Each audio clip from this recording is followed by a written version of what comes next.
From the beginning, the investments industry has been a natural target for scammers, but there's something scammers love even more than big stashes of money to get their grubby fingers on, and that's a new gimmick, or even better, technology.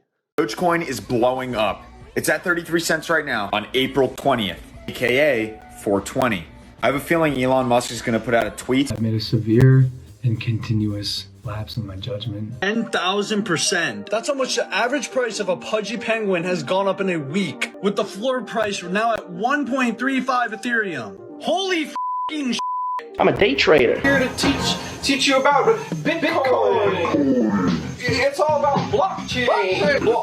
Do you want to drive a Ferrari in the Hollywood Hills? Here in the Hollywood Hills. Blockchain. Making much sense? No? Good. In this video, the big grift will be broken down for you. There's some patterns here, and when we zoom out a bit, the main types of scams and how they're pitched will become crystal clear.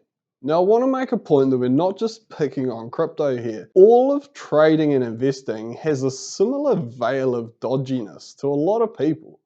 In 2011, a study of industries conducted over 30,000 people in 25 countries put financial services behind banks as the least trusted sector by consumers. Part 3 of this video will be a crash course on investment theory. Having an understanding of the basis in which all ideas and investments come from is actually the best place to start if we want to find any pockets of truth that are out there. Our whole mission here is to help you take action towards better financial well-being. So the question really is, how do we take the right actions while avoiding the wrong ones? Speaking of which, the first thing to point out between these different types of scams is that there can be some overlap.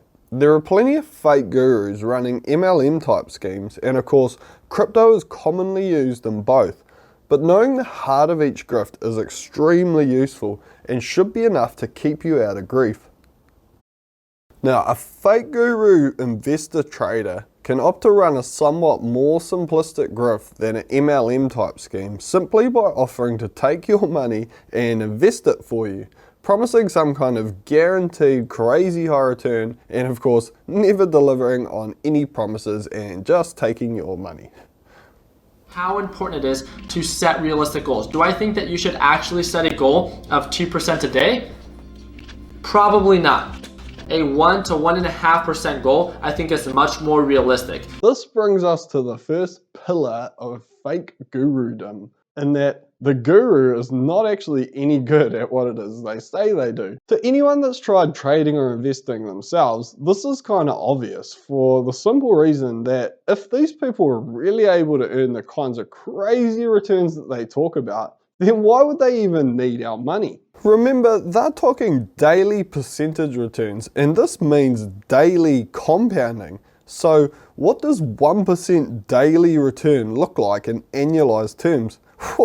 That's 1127.4% annual return, assuming he's just talking about the 252 trading days in a year. Starting from scratch, sure, that's only $11 after a year, but what does it look like after 5, 10, 20? You get the picture. But I can tell you this much, if you don't take that leap, it's not going to happen. We're here to support you. Jeff's my mentor. I taught all of that to Kyle. He's made over $3 million. His top student's on the plane. We are so proud of those accomplishments.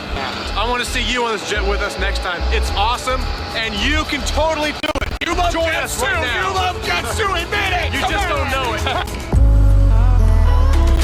The embarrassing truth is that behind the super polished pictures and endless promo, when the real profit loss statements come out, they normally tell a very different story.